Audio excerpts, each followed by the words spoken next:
જય માતાજી, જય શ્રી કૃષ્ણ. મિત્રો, આજનો વિડીયો શરૂ કરીએ પહેલાં ગમે તો લાઈક શેર અને કરી દેજો. તો ચલો શરૂ કરીએ. લક્ષ્મી અષ્ટોત્તર વિશેની માહિતી વિશે જાણીશું. લક્ષ્મી અષ્ટોત્તર સતનામવલી એ એક ભક્તિમય સ્ત્રોત છે જેમાં દેવી લક્ષ્મીના 108 નામ છે. લક્ષ્મીને ધન, સમૃદ્ધિ અને સંસાધનોની દેવી માનવામાં આવે છે. દરેક નામ દેવતાઓના ચોક્કસ પાસાને અથવા ગુણવત્તાને પ્રકાશિત કરે છે. અષ્ટોત્તર શતનામાવલીનો શાબ્દિક અર્થ થાય છે 108 નામોની યાદી. હિન્દુ ધર્મમાં 108ને પવિત્ર સંખ્યા માનવામાં આવે છે. ભૌતિક અને આધ્યાત્મિક સમૃદ્ધિ માટે દેવી લક્ષ્મીના આશીર્વાદ માટે લક્ષ્મી અષ્ટોત્તર શતનામાવલીનો પાઠ કરવામાં આવે છે. દેવી લક્ષ્મી ધનના 8 સ્વરૂપો આપે છે. એવું માનવામાં આવે છે કે સંપત્તિ અને એકંદરે સુખાકારી પ્રાપ્ત કરવા માટે એક શક્તિશાળી મંત્ર છે. આ નામો દેવી લક્ષ્મીની સંપત્તિ, શુભતા અને વિપુલતાના વિવિધ પાસાઓને પ્રકાશિત કરે છે. દેવી લક્ષ્મી એ ભગવાન વિષ્ણુની દેવી પત્ની છે જે બ્રહ્માંડના રક્ષક છે. તેણી સંપત્તિ અને સંસાધનોની દેવી તરીકે આદરણીય છે. લક્ષ્મીને ઘણીવાર કમળના ફૂલ પર બેઠેલી દર્શાવવામાં આવી છે, જે વૈભવી વસ્ત્રો અને આભૂષણોથી શણગારેલી છે. લક્ષ્મી અષ્ટોત્તર શતનામાવલીનો પાઠ દૈનિક અભ્યાસના ભાગરૂપે અથવા દેવી લક્ષ્મી સાથે સંકળાયેલા ખાસ પ્રસંગો જેમ કે દીપાવલી અથવા લક્ષ્મી પૂજા દરમિયાન કરી શકાય છે. શુક્રવાર પણ દેવી લક્ષ્મી માટે શુભ માનવામાં આવે છે. જાપ કરતી વખતે મંત્રનો અર્થ જાણવો હંમેશા જરૂરી છે. લક્ષ્મી અષ્ટોત્તર શતનામાવલીના ગીતોનો અનુવાદ નીચે આપેલ છે. દેવી લક્ષ્મીના આશીર્વાદ માટે દરરોજ ભક્તિ સાથે આ જાપ કરી શકો છો. ઓમ પ્રકૃતિએ નમઃ એનો અર્થ થાય છે પ્રકૃતિના દિવ્ય પાસાને રજૂ કરતી પ્રકૃતિને હું મારા વંદન કરું છું. ઓમ વિકૃતાય નમઃ હું દેવી વિકૃતિને નમન કરું છું, જે અસ્તિત્વના પરિવર્તનશીલ પાસાઓનું પ્રતીક છે. ઓમ વિદ્યાય નમઃ એનો અર્થ થાય છે હું દેવી વિદ્યાને શ્રદ્ધાંજલિ આપું છું, જે દેવી જ્ઞાન અને શાણપણની મૂર્ત સ્વરૂપ છે. ઓમ સર્વભૂતાહિતપ્રદાય નમઃ એનો અર્થ છે હું દેવી તમામ જીવોના કલ્યાણકારીને મારા આદરપૂર્વક નમસ્કાર કરું છું. ઓમ શ્રદ્ધાય નમઃ એનો અર્થ થાય છે હું શ્રદ્ધા અને ભક્તિનું પ્રતિનિધિત્વ કરતી દેવી શ્રદ્ધાને મારા વંદન કરું છું. ઓમ વિભૂતાય નમઃ એનો અર્થ છે હું દેવીને નમન કરું છું, જે દેવી અભિવ્યક્તિઓ દર્શાવે છે. ઓમ સુરભ્યાય નમઃ એનો અર્થ છે હું દેવી સુરભીને શ્રદ્ધાંજલિ આપું છું, જે વિપુલતાના સ્ત્રોત છે. ઓમ પરમાત્મિકાય નમઃ એનો અર્થ છે હું દેવી લક્ષ્મીને મારા આદરપૂર્વક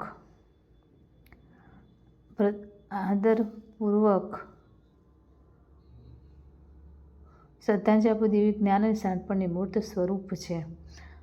ઓમ શ્રદ્ધાય નમઃ એનો અર્થ છે હું શ્રદ્ધા અને ભક્તિનું પ્રતિનિધિત્વ કરતી દેવી શ્રદ્ધાને મારા વંદન કરું છું.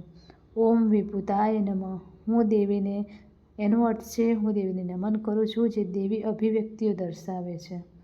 ઓમ સુરભ્યાય નમઃ એનો અર્થ છે હું દેવી સુરભીને શ્રદ્ધાંજલિ આપું છું, જે વિપુલતાનો સ્ત્રોત છે.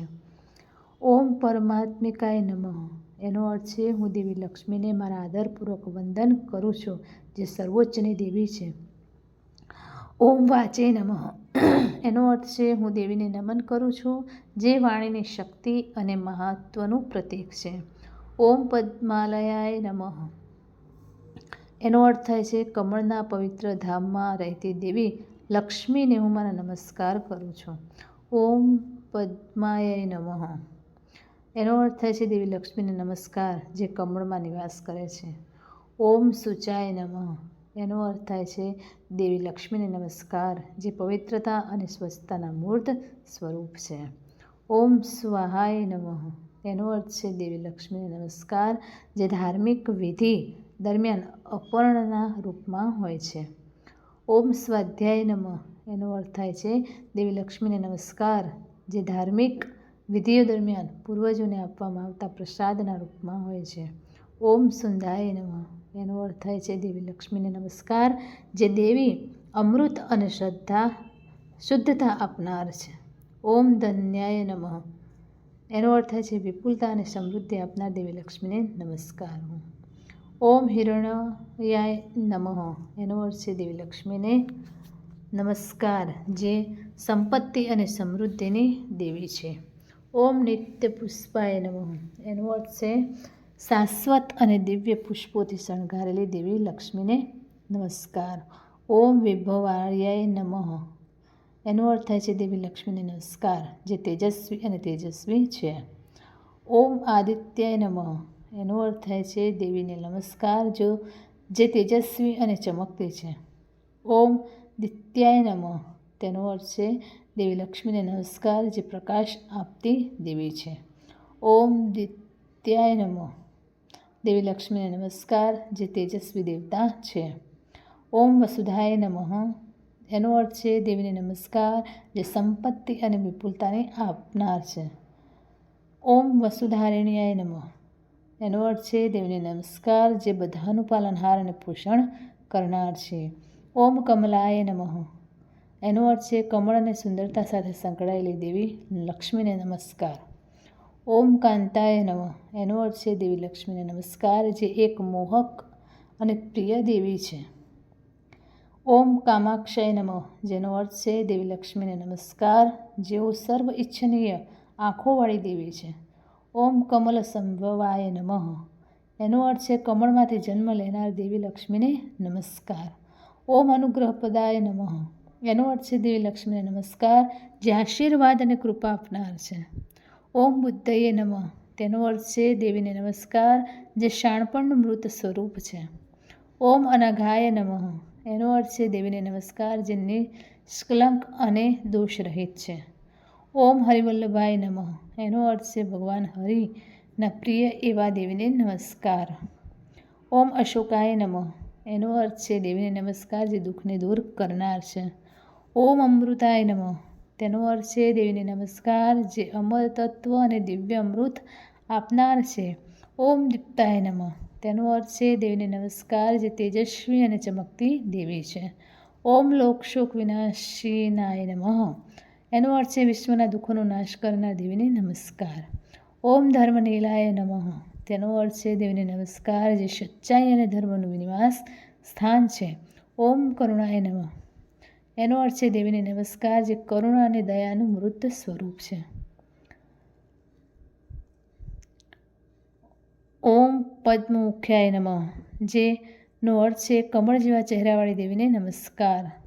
ઓમ રામાયણાય નમઃ. એનો અર્થ છે દેવીને નમસ્કાર જે મોહક દેવી છે. ઓમ પુણ્યગંધાય નમઃ. તેનો અર્થ છે દેવીને નમસ્કાર જે શુભ સુગંધનું પ્રતિનિધિત્વ કરે છે. ઓમ સુપ્રસન્નાય નમઃ. તેનો અર્થ છે તેજસ્વીને આનંદી મુખવાળી દેવીને નમસ્કાર.